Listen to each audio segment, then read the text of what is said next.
Hello, आज आपण कुल्फी बनवण्याची रेसिपी बघणार आहोत। सर्वात आधी 1 लिटर दूध कढईमध्ये थोडं घट्ट होईपर्यंत गरम करायचे। आता यामध्ये विलायची पावडर, साखर, 1 वाटी साखर, मिल्क पावडर, काजू पावडर आणि केसर हे या दुधामध्ये आपल्याला टाकायचे आहे।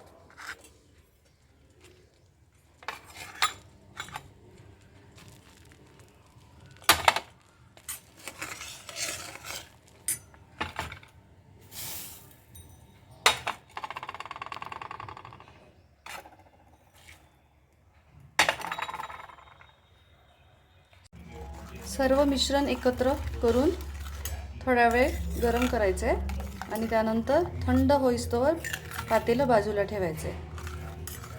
आता हे घट्ट झालेले मिश्रण आपल्याला कुल्फी मोल्डमध्ये टाकायचे।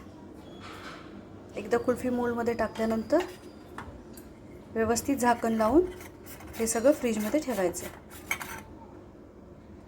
3 तासानंतर फ्रीजमधनं हे मोल्ड बाहेर काढले आहे। तुम्ही बघू शकता कुल्फी तयार। एन्जॉय करा कुल्फी।